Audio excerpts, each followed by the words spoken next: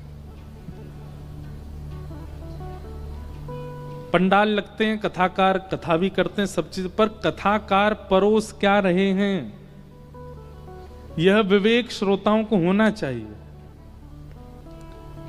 वो किस भाव का उद्दीपन कर रहे हैं, कम से कम अगर विद्वान नहीं है तो भावयुक्त कथा तो उनकी होनी चाहिए। उनकी कथा से देखो, कथा वो श्रेष्ठ मानो, हम बहुत खंडन नहीं करेंगे, ना करना है, करना भी नहीं चाहिए, सबका सम्मान करो। आपके सागर में जो भी कथाकार हैं सबकी कथा में जाओ, पर हमारी एक बात मानो, नियमित रूप से कथा उसी की श्रवण कीजिए, प्रवचन उसी का श्रवण कीजिए जिसके प्रवचन से, जिसके शब्दों से, जिसकी कथा से हरि प्रिय लगते हैं, हरि और समीप लगते हैं।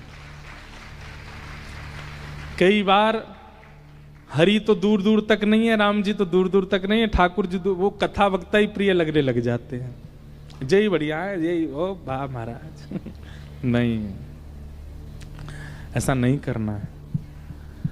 कथाकारों को बहुत बड़ी जिम्मेवारी दी है ठाकुर जी ने, वो कथाकार संभालेंगे अपने आप। आप लोगों को क्या संभालना है? आपके नगर में कोई भी कथाकार है, आप सबकी कथा में जाओ, सबको प्रणाम करो, पर नियमित रूप से सुनने का यदि आपका नियम बने तो सबको सुनकर के चिंतन करो किसकी वाणी में आपको अधिक ठाकुर जी के प्रति समीपता का अनुभव हुआ, किसकी वाणी से आपको धाम के प्रति समीपता का अनुभव हुआ, किसकी वाणी से आपको ठाकुर जी की लीला और ठाकुर जी के सुंदर भावों का दृश्य दिखने लग गया।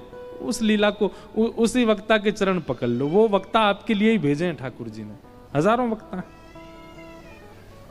और जिनको ठाकुर जी से कोई मतलब नहीं है, भगवान से मिलने की कोई इच्छा ही नहीं है, तो फिर उनके लिए भी उनके जैसे कथाकार हैं। तो उसमें भी सावधानी रखनी। हमारा तो यही मत है कि कथा से हरि प्रिय लगने चाहिए, हरि के जन प्रिय लगने चाहिए, हरि का धाम प्रिय लगना चाहिए। ऐसे कथाकारों के भाव सुनो, ऐसे महात्माओं के प्रवचन सुनो। हमारे भारत में संतों के प्रवचनों की कोई कमी है, और आज तो इतना आधुनिक समय आ गया है कि आप सब लोग ऑनलाइन बैठ के सब सुनते रहो, अपने जीवन को सार्थक बनाते रहो। एक से एक महापुरुष हैं, अपने यहां बैठे बैठे ही प्रवचन उनके प्राप्त हो जाते हैं, उनके भाव प्राप्त हो जाते हैं। और एक बात और बताएं आपको, ये जादू नहीं है, कोई चमत्कार नहीं है, वास्तविकता है। आप कभी भी किसी कथा को सुनते हैं, चाहे यूट्यूब पे क्यों नहीं सुनते हो, चाहे सन्मुख बैठ के क्यों नहीं सुनते हो, आप प्रश्न सोच के सुना कीजिए कथा। कोई भी एक प्रश्न मन में सोच लीजिए। हाँ, वो प्रश्न ये नहीं होना चाहिए कि मेरा ब्याह कब होएगा, ये प्रश्न ये नहीं होनी चाहिए हमारे बालक कब होंगे, प्रश्न ये नहीं होनी चाहिए हमारा व्यापार कैसे चलेगा, प्रश्न ये नहीं होना चाहिए करोड़ों का मुनाफा कब होगा, ये सब नहीं। हमको टिकट कब मिलेगी हम कब चुनाव लड़ेंगे, ये सारे प्रश्न आपके चित्त में नहीं होने चाहिए। इनका तो प्रश्न का उत्तर मिलेगा ही नहीं, ये तो आउट ऑफ सिलेबस जा रहे हो आप लोग। यहां तो जीवन उपयोगी प्रश्न ही चिंतन कीजिए, आध्यात्मिक प्रश्न सोचिए, और आप बैठिए कथा में। आप आश्चर्य करेंगे, आपके प्रश्न का उत्तर बिना पूछे आपको प्राप्त होगा। कथा के प्रवाह में बोलते बोलते वक्ता आपके प्रश्न का उत्तर दे देगा, क्योंकि यहां वक्ता तो आपको दिख रहा है कि कोई व्यक्ति बैठ करके बोल रहा है, पर नहीं, स्वयं श्री ठाकुर जी उसके मुख से बुलवाते हैं और सामने वाले श्रोताओं के मनस्थ भाव ही प्रकट करवाते हैं वक्ता के मुख से। इसलिए आप चाहे कहीं भी किसी प्रवचन को सुनो, प्रश्न तब कीजिएगा जब बहुत 2-4 दिन की कथा निकल गई, अभी तक उत्तर नहीं आया, तब प्रश्न भले ही पूछ लो, लिख करके उनको दे दो। नहीं तो आप मन में ही सोच लो और आप बैठो कथा में, आपके उत्तर मिलेंगे। हम अपने पूज्य पिताजी महाराज की कथा में जाते थे छोटे छोटे, जब गर्मियों की छुट्टी, सर्दियों की छुट्टी, हम हर कथा में हमने अपना अनुभव बता रहे, सोच के बैठते थे। और प्रश्न ऐसे ही होते थे, आध्यात्मिक हों या सामाजिक व्यावहारिक हों। और पिताजी महाराज की कथा में हमने उनसे कहा भी नहीं, वो फिर भी कथा कहते कहते उत्तर मिल जाता था। तब से हमारा और विश्वास व्यासपीठ की तरफ, वैसे तो प्रगाढ़ है ही, और ज्यादा हो गया कि ये तो अद्भुत, ये सामान्य किसी व्यक्ति का आसन नहीं है, साक्षात ठाकुर जी का आसन है। तो पिबत भागवतम रसमालयम, संत जनों की वाणी को सुनो नहीं, पियो। एक घाटम दास नाम के व्यक्ति थे, क्या नाम था उनका? घाटम दास। बस इस कथा को कहकर विराम देते हैं। हाँ, हमारी पूछो तो हम तो कहते रहेंगे, हम तो शांति नहीं होंगे, पर हमें आपकी चिंताएं दूर दूर है ना, घर सबके, रात भी हो गई है। तो एक घाटम दास नाम के एक भक्त थे, भक्त नहीं थे, चोर थे। कौन थे? चोर। जयपुर के पास में एक पहाड़ी रास्ता था, वहां उनका गढ़ था। और ऐसे वैसे चोर नहीं थे, पुश्तैनी चोर। उनके पिताजी भी चोर थे, उनके दादाजी भी चोर थे, उनके परदादा भी चोर थे, परदादा चोर थे, परंपरा से चोर थे।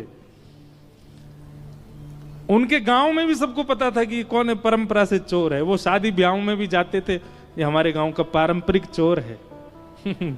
ऐसे चोर थे। वो समय होते थे, पुराने समय में ऐसे लोग भी होते थे। वो गुलाब जामुन उड़ा रहा है, वो हमारे यहाँ का पारंपरिक चोर है, वो चोरी से चलता उसका घर। तो घाटम दास जी एक दिन बैठे थे, रात्रि का समय, राह से निकलने वालों को लूटते थे। उस दिन गलती से राह से एक महात्मा निकल रहे थे। महात्मा को जैसे देखा, घाटम दास जी ने पहले तो मार्ग रोका, बोले जो भी कुछ है तुम्हारे पास सब निकालो। महात्मा जी ने कहा भैया हम तो महात्मा हैं, हमारे पास तो कुछ नहीं है, हमारे पास तो एक ही वस्तु है बेटा, तू प्रणाम कर, आशीर्वाद देंगे, वो भरा पड़ा है हमें, वही दे सकते हैं। घाटम दास जी को थोड़ी दया सी आ गई, अरे महात्मा का क्या हम हरण करें। बोले आप महात्मा हैं, आपको हम छोड़ देते हैं, आप चले जाओ। महात्मा बोले देखो हमसे टकराए हो तो निश्चित है अर्धरात्रि में मेरा यहां से निकलना, तुम्हारा चोरी करना और हम दोनों का मिलना, ये संयोग है, ये ठाकुर जी ने करवाया है। इसलिए तुम कुछ पूछो, हम तुमको कुछ देके जाना तो चाहते हैं, अब मिले हैं तो थोड़ा सत्संग हो जाए। घाटम दास जी बोले ऐसी कृपा कर दो कि मेरी चोरी कभी बंद ना हो, इस मार्ग से एक धनवान निकलते रहे, मैं सबको लूटा करूं। मेरे घर में कभी, मेरा बेटा भी अभी अंडर ट्रेनिंग है। महात्मा जी बोले देखो ये तो तुम्हारी इच्छा है, पर संत जन कभी कभी अपनी तरफ से प्रसाद देते हैं, हम अपनी तरफ से दे रहे हैं। बोले क्या? पहले तो महात्मा जी ने कहा चोरी छोड़ दो। बोले ये तो हो ही नहीं सकता, ये तो हमारे रक्त में है महाराज, ये तो परंपरा से हम चोर हैं, ये कैसे छोड़ सकते हैं? आपके लिए ये काम पाप होगा, मेरे लिए तो ये धर्म है। मैं तो चोरी करने के बाद में जिसकी मैंने चोरी करी है उसको प्रणाम करके जाता हूं कि वो मेरा दानदाता है, उसने मुझको दिया, मेरा घर चलेगा उससे, ये तो मेरा परंपरागत है महाराज, मैं कैसे छोड़ सकता हूं? तो महात्मा बोले ठीक है, तो फिर तीन बात हमारी मानो। क्या? पहली बात, कभी भी झूठ नहीं बोलोगे। चोरी करो, तुम अब चोरी करो, हम तुमको छूट दे रहे हैं, पर हमारी 3 बात मानो। क्या? पहली बात, कभी झूठ नहीं बोलोगे। वो नहीं बोलेंगे। जो भी वस्तु लोगे, जो भी वस्तु जीवन में आएगी, घर में आएगी, पहले ठाकुर जी को निवेदित करोगे, तब अपने प्रयोग में लोगे। घाटम दास बोले जी। और तीसरा काम, राह में चलते हुए कभी कोई संत मिल जाए, कभी ठाकुर जी का मंदिर दिख जाए, कोई आश्रम दिख जाए, कितनी भी जल्दी में होगे, 2 मिनट रुक करके प्रणाम करोगे, वंदन करोगे, परिक्रमा करोगे, तभी आगे बढ़ोगे। ये 3 काम तुम अपने जीवन भर करते रहना। बस ये तीन बात हमारी मान लो, हम मान लेंगे कि हमारा तुम्हारा मिलना सार्थक हुआ। घाटम दास जी बोले इसमें मेरा कोई घाटा नहीं है, मैं तीनों करूंगा। आज के बाद सत्य बोलूंगा, जो भी वस्तु जीवन में लाऊंगा ठाकुर जी को निवेदित करूंगा, और मार्ग में कोई भी भगवत स्थान मिलेगा उसको प्रणाम करूंगा, परिक्रमा करूंगा, तभी आगे बढ़ूंगा, चाहे कितनी भी जल्दी में हूं। महात्मा बोले बस ये कर दो, ठीक है। अभी हेलीकॉप्टर मत देखना, सब इधर देखो, कथा सुनो मेरी ध्यान से। हमने तो कही थी कोई कथा कीर्तन में उड़ा दी हो भैया, नहीं तो सब यही को देखेंगे। अभी हम कीर्तन गाएंगे तब उड़ा देना, अभी बैठा लो इसको, लैंड कर दो। इधर देखो सब लोग, क्या सुना रहे थे हम? 3 बातें घाटम दास को बताई महात्मा ने। देखो, महात्मा की बात को, किसी महत् पुरुष की बात को, किसी सज्जन की बात को बस मान लो, उसी से कल्याण हो जाता है। घाटम दास जी बढ़िया नियम का पालन करने लगे जो गुरुजी ने बताया। धीमे धीमे धीमे घाटम दास की खूब चोरी होने लगी। महाराज बड़े बड़े उसने लूट लिए, और वो इसमें मानता था मेरे गुरु की कृपा है। एक दिन उसने खोजे वो महात्मा कहाँ हैं, और उनका आश्रम ढूंढ लिया। अब तो घाटम दास क्या करता, साल भर की कमाई में से दशांश अपने गुरुजी के यहाँ दे आता। भंडारा करो गुरुजी, मंदिर बनवा दो, बढ़िया आपकी कृपा से सब बढ़िया चल रहा है। लेकिन गुरु कृपा कभी तो होनी थी। एक दिन घाटम दास ने सोचा, मुझे रोज चोरी करनी पड़ती है तब भरपाई होती है, कोई ऐसी चोरी हो कि एक बार की चोरी में ही इतना कोटा आ जाए कि मेरी मृत्यु पर्यंत मुझे ना करनी पड़े, और उससे मेरा घर भी चल जाए, गुरुजी के आश्रम में भी कुछ ना कुछ दान दक्षिणा होती रहे। तो घाटम ने सोचा कि आज तक मैंने सेठ साहूकार लूटे हैं, आज अपने नगर के राजा को लूटूं। और कैसे लूटूं? बोले राजा का इतने सारे घोड़े हैं, उनमें से सबसे सुंदर एक काला घोड़ा है, एक श्वेत घोड़ा है, सफेद घोड़ा। अगर वो चुरा करके बेच दूंगा तो इतना धन मिलेगा कि मुझे कहीं नहीं जाना पड़ेगा। घाटम दास पहुंच गए चोरी करने राजा के यहां। जैसे ही प्रवेश करने लगे तो द्वारपालों ने रोक दिया। कौन हो? घाटम दास। क्या करने आए हो? बोले चोरी करने आए हैं। झूठ तो बोलता नहीं है। तो उसने जैसे ही बोला चोरी करने आए हैं, तो द्वारपाल एक दूसरे का मुख देखने लगे। तो दूसरा द्वारपाल बोला उससे, ये जरूर राजा का कोई गुप्तचर है, हमने रोक दिया तो बुरा मान के बोल रहा चोरी करने आया हूं, बुरा लग गया इसको, हमारी बात हमने रोक दिया, इसको बुरा लग गया। अरे भैया बुरा नहीं मानो, जाओ जाओ भीतर जाओ। आप बुरा क्यों मान रहे हैं? जाइए भीतर, आप राजा के गुप्तचर हैं। भीतर गए, भीतर जाकर के अश्वालय जहां पे सब घोड़े बंधे थे, वहां से सफेद घोड़ा निकाला, उस पर बैठ के, घोड़े पे बैठ के बाहर आए तो द्वारपालों ने फिर देखा, और देख करके बोले भैया क्या किया अंदर? बोले घोड़ा की चोरी करी, और चोरी करके अब जा रहे हैं, इसको जाके बेच देंगे, उससे धन मिलेगा, उससे घर चलाएंगे। अरे भैया तुम बुरा नहीं मानो ना, जाओ। आप इतना बुरा क्यों मान जाते हो? आप इतना क्रोध क्यों? जाइए जाइए आप। घाटम दास मनी मन सो, जय हो गुरु जी, बड़ी कृपा आपकी, सत्य बोलने का क्या फल मिल रहा हमको। घाटम दास निकल गए घोड़ा लेके। सुबह सुबह 4-5 बजे का समय होगा। थोड़ी देर बाद राजा उठा। राजा उठते ही आखेट को वन में जाने का उसका मन हुआ। तुरंत वो अश्वालय में गया। वहां जाकर के उसने अपने प्रिय घोड़े को ढूंढा, नहीं मिला। सबको हल्ला किया, मेरा घोड़ा कहां गया यहां से। बात घूमते घूमते द्वारपालों पे पहुंची। सब द्वारपाल बोले महाराज आपका गुप्तचर आया था ना, वही लेके चला गया। बोले मेरा गुप्तचर? मेरा कोई गुप्तचर नहीं, मैं तो सो के अभी उठा हूं, हाथ मुंह धो के आखेट को वन में जा रहा हूं। अरे महाराज एक व्यक्ति आया था और उसने आके हमसे कहा था हम चोरी करने आए। मैंने कहा भाई चोर इतना सत्य थोड़ी बोलेगा चोरी करने आए। और वो घोड़े पे बैठ के गया, बोला मैं जाऊंगा, बेचूंगा, धन कमा के घर वालों को दूंगा। वही लेके गया है। पकड़ो, पीछा करो उसका, जहां भी मिले उसको बांध लो, पकड़ के लाओ। घाटम दास जी तुरंत घोड़ा भगा रहे थे। बोले जल्दी घर पहुंचूं, पीछे सैनिक पड़ेंगे अभी। और पीछे सैनिक पड़ ही गए थे। इतने में ही घाटम दास जी को एक राम जी का मंदिर दिखा। गुरु जी की दूसरी आज्ञा क्या थी? कभी भी कोई मंदिर, देवालय, आश्रम दिखे तो रुकना है, चाहे कितनी भी जल्दी में हो। और इस समय घाटम दास का रुकना घातक है, लेकिन फिर भी गुरु आज्ञा मान के रोक गए। घोड़ा बाहर बांध दिया, भीतर चले गए, राम जी को प्रणाम किया, परिक्रमा करी। उसमें भी जल्दीबाजी नहीं, भाव से, गुरु जी की जैसी आज्ञा थी। महाराज, अच्छा हाँ, एक आज्ञा तो हमने बताई नहीं, वो जो भी सामग्री लेते थे ठाकुर जी को निवेदित करते थे। तो राम जैसे वो घोड़ा चुराया, घोड़ा चुराते ही सबसे पहले उसका स्पर्श करके, हे राम जी ये आपका है, इसको स्वीकार करो, राम जी को निवेदित करके तब चोरी करता था। तो राम जी को निवेदन करने के कारण और गुरु आज्ञा मानने के कारण राम जी इतने रीझ गए उससे कि बाहर जो अश्व खड़ा था वो था सफेद, पर जब तक सैनिक आए वो पूरा काला पड़ चुका था। सैनिकों ने अश्व को देखा, अश्व की कद काठी और उसका रूप देख करके बोले ये है तो हमारे राजा का ही, पर ये काला सा कैसे हो गया? तभी भीतर देखा तो घाटम दास, द्वारपालों ने कहा यही है, यही चुरा के ले गया था। घाटम दास को पकड़ के बोले, क्यों भैया ये घोड़ा तुमने चुराया? बोले जी मैंने चुराया। कहां से चुराया? बोले आपके अश्वालय से चुराया। बोले ये तो श्वेत था, ये काला कैसे हो गया?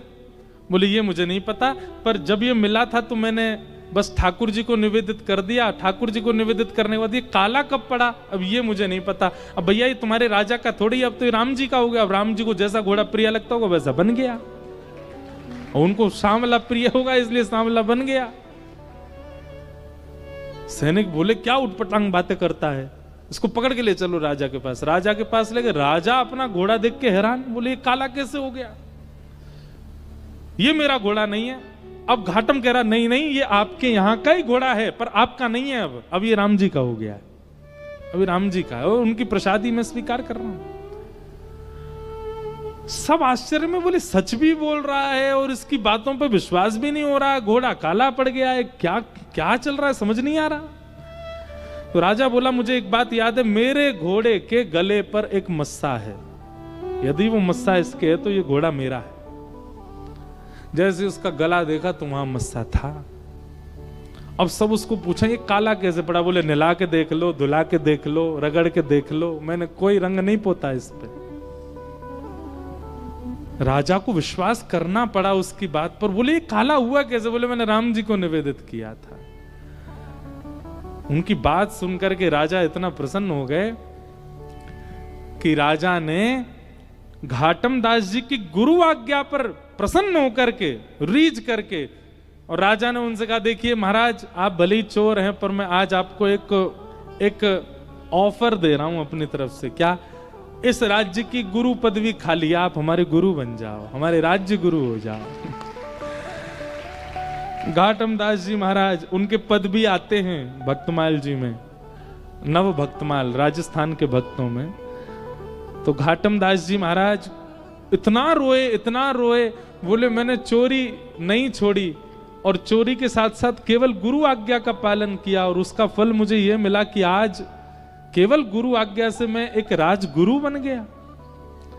यदि मैंने चोरी भी छोड़ दी होती, दुष्कर्म भी छोड़ दिए होते, और तब गुरु का पालन किया होता, तो आज एक राजा की गुरु पदवी नहीं, आज प्रभु श्री राम की गोद प्राप्त हो गई होती, वो मुझे अपनी गोद में ले लेते। ये गुरु आज्ञा का फल है। ऐसे घाटम दास जी महाराज का चरित्र सुनाया गया है। उनका एक पद मुझे बहुत अच्छा लगता है, मैं ढूंढ रहा हूं मिल जाए तो। अब अभी नहीं मिला तो फिर कल कथा में सुनाएंगे, अब कल ही सुनाएंगे। बोलो भक्तवत्सल भगवान की जय। ऐसे प्रभु को हम बारंबार प्रणाम करते हैं। आज की मंगल कथा को विश्राम देते हैं, प्रेम और भाव से संकीर्तन करते हुए कथा को विश्राम। गोविंद गोविंद गाइए रे, भजो राधे गोपाल कृष्ण गाइए।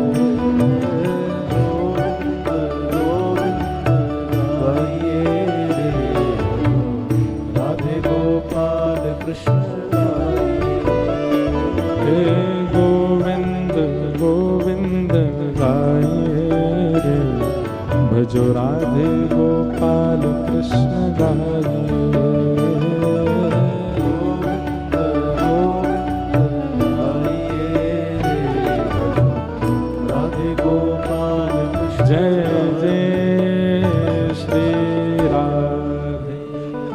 द्वारिकाधीश की जय। कल पुनः मिलेंगे 2:30 बजे। आप सब लोग अपने स्थान ग्रहण करना। और देखिए भैया, कथा से जाते हैं तो आरती करके जाया कीजिए, आरती पूर्ण करके।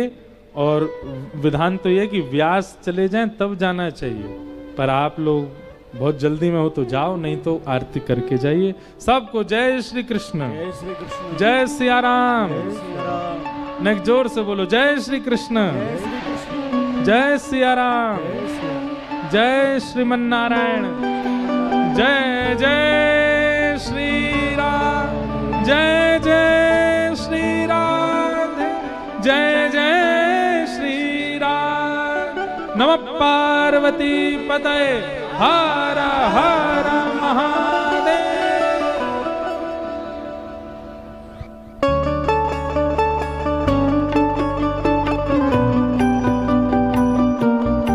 श्री राधे। मैं मंच में आरती के लिए मुख्य यजमान श्रीमती अंजू श्री एवं शैलेंद्र जैन जी, साथ में शिल्पी भार्गव जी, आकाश सिंह जी राजपूत एवं ऋतु राजपूत, इनको आरती के लिए मंच में आमंत्रित करते हैं। आप मंच में आकर के आरती करें। बाकी एक बार पुनः ध्यान दें, हमारे मुख्य यजमान श्रीमती अंजू श्री शैलेंद्र जैन जी के साथ में शिल्पी भार्गव जी एवं आकाश सिंह राजपूत एवं ऋतु राजपूत जी आरती के लिए मंच में पधारें।